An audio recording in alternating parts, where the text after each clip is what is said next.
Right, guys, today we are here to talk about the Chicago Blackhawks and where they stand post the draft. And, now that we're a few days into free agency. Um, but before I get into that, if you like our content and what we're producing, don't forget to hit that subscribe button. We are currently producing these videos for all 32 teams. It's not just Chicago, it's every single one of your teams out there. So if you haven't seen them yet, keep an eye out because they're coming. But yeah, let's get straight into it. Chicago Blackhawks, the team that won the coveted number one draft pick of Connor Bedard. I mean, if that doesn't boost your rebuild, I don't know what will. But lucked out, they weren't the worst team in the NHL last year by the standings. I'd argue. Do you know what? They I'd probably take that back. They had their moments when they looked really, really good, and then they had their moments when they looked quite dismal. But I just think their defense, which wasn't really existent, somehow stood up better than the likes of Anaheim and Columbus. But yeah, they finished basically third to bottom, 30th position. It was expected after they cut the absolute guts out of the team, getting rid of Alex DeBrincat, Kirby Duck. Who was the other main one that they got rid of? Kubalik. Domi. Um, no, Domi was last year. I'm just talking the year before. Oh, the year before. When Sorry. they cut, yeah, well, sorry, before last season started, when they just cut the crap out of the team and the whole franchise basically flipped out and it was like, what the hell? Why have we just gotten rid of pretty much two players that you would have thought would have been a part of this rebuild? Um, but given the DeBrincat situation at the moment, you'd probably say that's a win for them. But yeah, they've what a time. What a time to cut the absolute crap out of a team and be shit because it won them Connor Bedard, who unless he becomes an absolute bust, which I don't really see happening, he's a franchise player. And unless he does something stupid and asks for 15 plus mil when his first contract's coming to coming up in what'll be 3 years time. I he could be someone that puts them back on a dynasty after they've just come out of one. So I mean it's huge. But I'll let you sort of take them through the board and what their current team looks like, Jade. Yeah, all right. So obviously they got Connor Bedard here. I've put 950,000. This is the max for entry level contract in 2026. I think it's pretty standard to expect that he's going to sign that and play basically first line straight up. I don't think there's really much debate about that. Their I additions, mean, what other center do they have? yeah. Well, basically, There's yeah. no one else. They got no one else, so I don't unless they do some other additions, which is very unlikely. Yeah, he looks like he'll be number one center going forward and probably for the rest of his career. Additions, they got Taylor Hall, Nick Foligno, and Corey Perry that they've traded for. Ryan Donato they've signed. I'm absolutely a huge fan of Donato, so I think that's an amazing signing. Um, yeah, obviously Corey Perry's the I don't know what you call it, the expensive bouncer to protect Bedard. You got Taylor Hall to play alongside another first overall, and Nick Foligno, good decent player. 4 mil is pretty heavy, but he's UFA in 2024, so not a bad contract by any means. Uh, Looking alright. It's they don't really have a first, like a true first line or even depth. So they got Taylor Radish on the right wing there. Going this through the second line, Kurashev, Reichel, and Athanasiou. You could debate where Johnson goes on the second. Doesn't really matter. They're basically both third liners. Then you got Donato, Dickinson, Johnson, and then Foligno, Gutman, and Perry. So the depth isn't there. The top six really isn't there. The second line's pretty lacking. First line's only looking good because you got the Bedard now. Taylor Hall's serviceable, but It's really just to help develop Bedard going forward. Really, do what Nico Hischier and whatnot Taylor Hall did when he came along. Maybe Taylor Hall does his thing and takes him to another playoffs all on his own. It'd be one hell of a feat. I tell you what, if he pulled that off again, I just, you said it before, like Devils were probably a little bit stronger than this in that season. Not that much stronger, I Yeah, not must much admit. stronger, but they But definitely had better pieces. Um, they definitely had better pieces, that's for sure. uh, Um, Defenders drafted recently, Korchinski, then Seth Jones. They're only really long-term contract on this team, and probably the ugliest contract on this team being Seth Jones. Then you got Vlasic and Murphy, then Tenorti how and would you Zaitsev. feel being Seth Jones though? How would you feel being Seth Jones? Like you sign a contract for so long, thinking that, because they had just announced that they were going to try for one last, for Kane and for Taves, and But they you weren't always going to go know it into was going rebuild into a mode. rebuild, right? Even if you got that one last year or maybe 2 years, you always knew it was going rebuild. Like that's my thing. It was, You sign an 8 year but contract.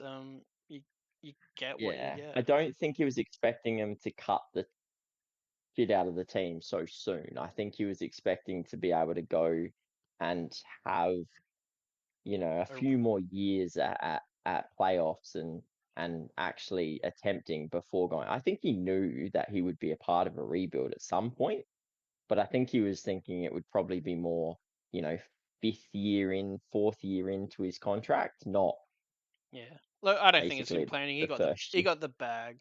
I don't think he's complaining. Um, Yeah, that's he's pretty going to be much it. loaded, that's for sure.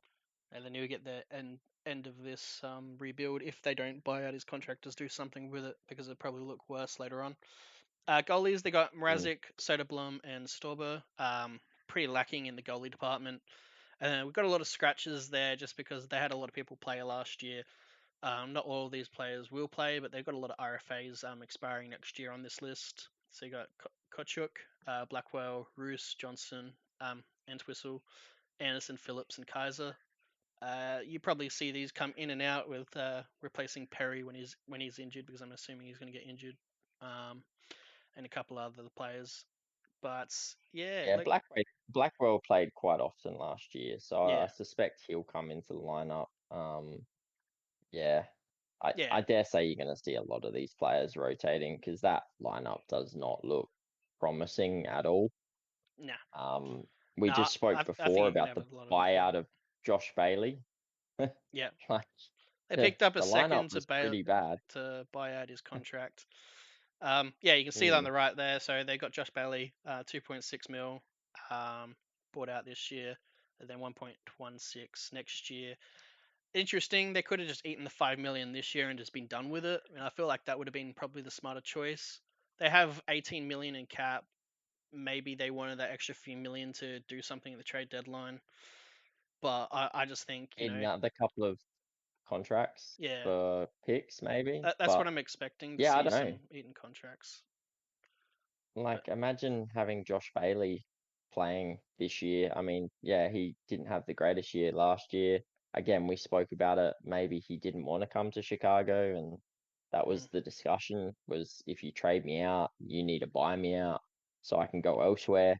Um, but so still, I don't know the full story behind it. Maybe that's what happened, but yeah, I don't know. If he was happy to go there, which I don't think he'd be overly happy, but I'm just surprised that they did it because, yeah, like I said, this team,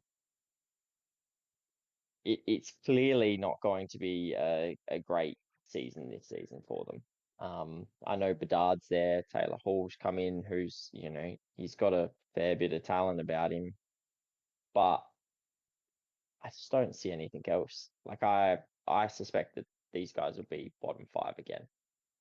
I don't know, bottom Like, five. Yeah, maybe bottom five. But they're just lacking that finish in the top six. Like the second line needs a little bit of work. And maybe Taylor Radish needs to be pushed down to the second line. I don't know how he's going to keep developing, but yeah, that's my issues with it. If Taylor Radish does play on the second line, first line, sorry. Um, Obviously, in the notable losses, they didn't lose much. They lose England to the LA Kings. He went to the LA Kings. Domi, I put him in there because there was a lot of talk that it was expected that he'd come back in the free agency to Chicago, but he did not. He signed for 3 million at Toronto. I feel like that was pretty much I didn't want to go to Chicago type of thing because I feel like Chicago probably could have offered him more. Mm. And obviously it's a 1 year deal. Betting on himself for the salary cap increase. Then you got Jonathan Towes retiring, and obviously Patrick Kane's not in this lineup as it is. So yeah, the old school guys that won the cups are gone. They got to rebuild and do the new school guys and Korchinski and Bedard. That's pretty much their new core that they've got to build around now.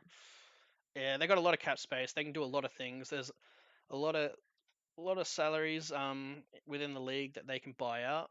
Um, like well, not buy out, but take that contract, get a pick for it, then buy it out or do whatever they need to do with it. Or just live it on. But yeah, they got a lot of things they can do. It's interesting to see where Davidson's uh, term in regards to the rebuild is, if it's 1 year, 2 year, 3 year.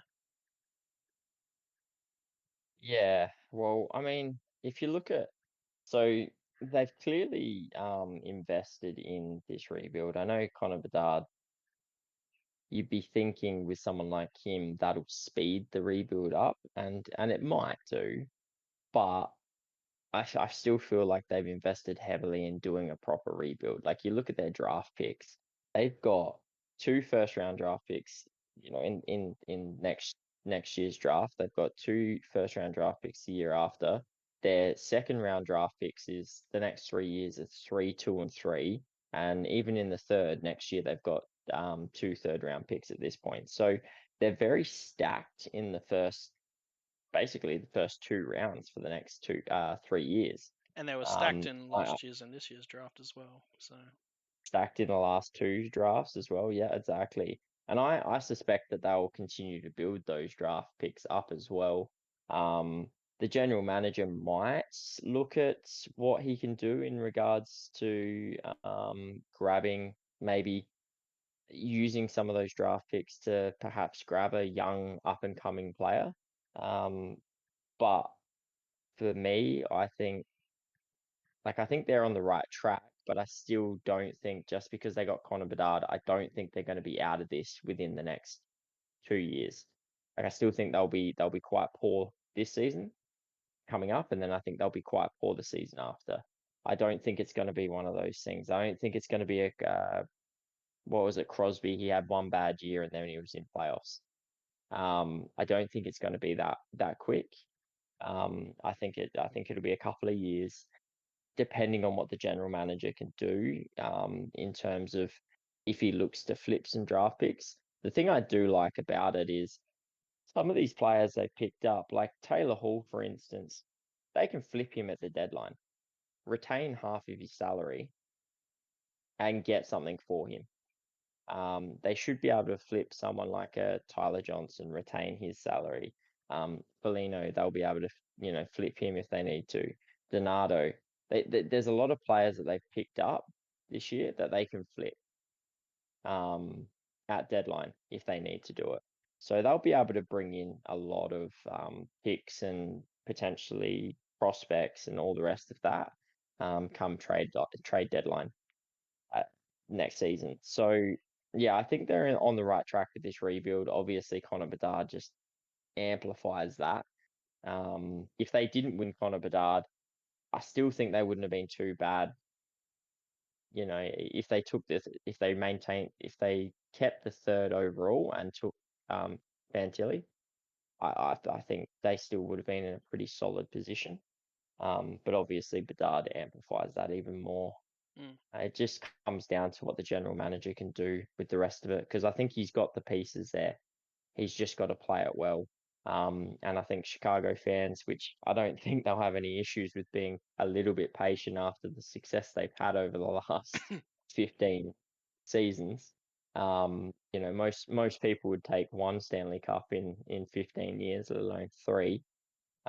So yeah, I think it's probably going to be a couple of years of pretty poor basement level hockey, but you're also going to get to watch an absolute out and out superstar develop in Connor Bedard. And yeah, I think after a couple of years of him developing and the GM sort of shuffling some prospects and some picks and seeing what he can do, I think probably yeah, 2026 is probably the year. Yeah, I think it's a 2-year timeline. Here, honestly, obviously it also depends on how their division plays out. Um, with the Central and what they're going to be doing in regards to it, like Winnipeg and whatnot, and how they're going to do their rebuilds. Does Nashville do their sort of thing? Um, Colorado stay up the top all the whole time, etc., etc., etc. Um, so I think a lot depends on like that division, that conference, and how they're going to be doing those rebuilds. I think it's 2 years just because looking at their pieces, there's only a couple like full additions they need, like you know first second line additions for their forward line to round out their defense. It's looking serviceable, and honestly, over 2 years, I can easily see that being made better quite easily through trades or free agency. They had first round last year as Sam Rinzel. Maybe he develops um, and can play over the next 2 years. You've got my biggest concern is the goaltending situation on how they're going to do that. When I was filling this out last year, they didn't draft a goalie, and then this year when I was filling it out, I was like, wow, they haven't drafted a goalie. But then they did pick Adam Gajan at number 35. But generally, what you see is teams that do good is that they get goalies through the draft and then they become sort of the franchise goalie. And that's what is my big concern with Chicago at the moment. I don't know if they have that full franchise goalie coming through. Like Soderblom's alright, Storber's alright, but do they fully develop? I don't mind Mrazek, but yeah. So that's my concern. As we'll see in upcoming videos, I think like Montreal, you look at them, they've drafted like 3 goalies this draft in itself, and a goalie last year. So you look at that, and 4 goalies to one. You got 4 times the odds of hitting a franchise goalie. Well, exactly. I mean, they took Gajan last year, but sorry, this draft. But yeah, I mean, you're looking at goalies with their timelines. Even him, he's probably at least 3 to 4 years away from being anything. Um, I mean, that probably works in a sense. Like we said, like they're probably for the next 2 years, that's going to be their rebuild phase and sort of getting those pieces together to make a run for it in that third season. But yeah, like when you don't have any real goaltenders, well, it doesn't look like they have real goaltenders massively in the works. Um, I mean, who knows? Like, they've got Comesso, who's only 20. He could develop into something down the line. But yeah, I think that's probably an area that they've got to look into. Um, because you don't want to be ready and have no goaltenders. Um, we've seen it across the board when teams have looked like they've got a young team coming through, they're good, they're ready to go, and they don't have a goaltender, or you've got a team that's potentially a contender or even a wild card prospect, but they don't have a goaltender, so they just bleed goals. And it's like, oh, okay, well, it doesn't matter how good your forwards are or your defenders are. If your goaltender can't save the simplest goals, then you're screwed. So yeah, I agree with you there. I think if they can find themselves a goaltender, whether that's through a trade or through the draft or through developing ones they've already picked up, um, I'm very interested to see how that goes. But yeah, look, I think you've got, if you're a Chicago fan, you're absolutely laughing right now. You picked up Connor Bedard. You picked up the player that's been the most talked about number one draft pick, and since Connor McDavid, basically. Um, so yeah, like it's all looking pretty positive if you're a Chicago fan. I just think you're gonna have to wait for a couple of years and go through some pretty ordinary hockey for the next season or two until you're probably back competing. I don't think you're gonna be missing playoffs for 5 years and doing a full rebuild. I think you'll probably find this year will be quite poor. The season after you'll see Mm. some significant improvement, and then that third season will be go. Connor Yeah. Bedard will be, 3 seasons deep. They'll have developed some of that other prospect talent coming through. Mate, the GM would have made some moves to bring in some other pieces. Um, and yeah, I think Chicago's going to go from one dynasty to another like that. Snap Mm. of the fingers. It's incredible, but that's what getting the number one draft pick at the right time can do for a franchise. Yeah. I guess my last note that I was just gonna say, I know it's a bit different because we just went through this long flat cap era since like 2019 or whatever it was, and it's just been flat since. But when Connor Bedard does come up, you really don't want to be assigning maximum salary to that. You do want that team friendly ish deal. We've seen how it plays out with like Connor McDavid and other players. You look at Toronto with all their greedy boys over there. Like once you get these high salary, and then you're really just playing bet, like you're just gambling that the salary cap's going to go up. And when it doesn't, or it doesn't go up as much, or whatnot, or the player starts to decline a little, those contracts look really bad, and or at least they don't help the team out as much as they should.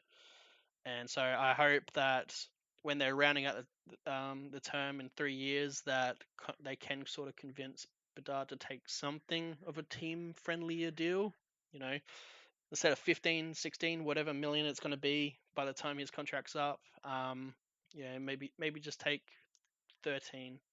Because by the time that comes around, that should look like a good deal. But yeah, that's the last thing I just want to say, because that could ruin this team the way I've seen it, kind of in my opinion, ruin the Oilers. I know everyone really loves McDavid because what he does and everything, but I think it's just too much to spend on one player. Same if Matthews gets his way 100%. on his new contract as well.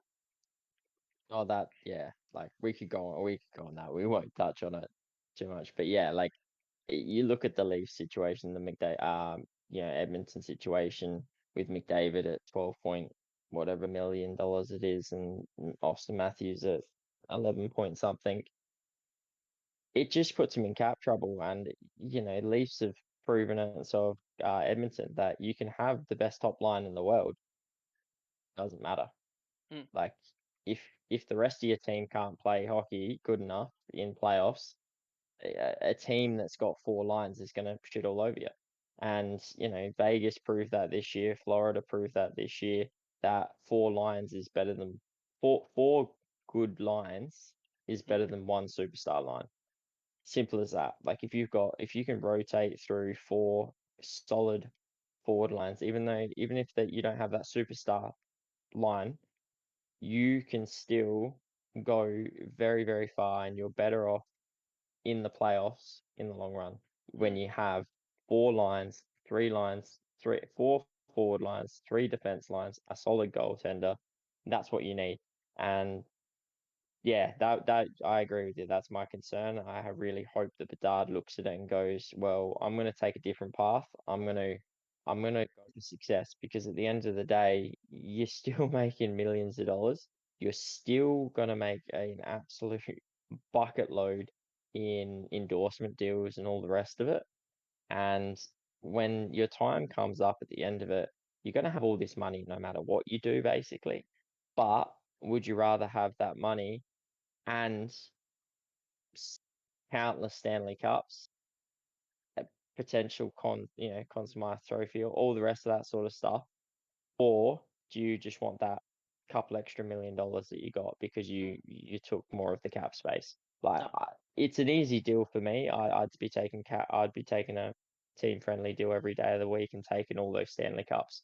I would hand over a few $1 million a year to have, Yeah. even just one Stanley Cup. Well, So we'll round out the video here, yeah, but it is a great question: is how much is Stanley Cup worth? That that's basically the real question: is how much is it worth? Um, but yeah, we'll leave it there. Don't forget to like the video, subscribe to the channel for more content. We'll be publishing more team videos like this or for all 32 going forward. Hopefully like one a day. We'll see how it goes. And then yeah, leave a comment below what you think of this video here and how Connor Bedard's going to go. The projection that Chicago is doing in this rebuild, is it good? Is it not? Goaltending situation, are they not drafting enough? And then yeah, just let us know. We'll get back to you guys. But till then, take care, guys. guys.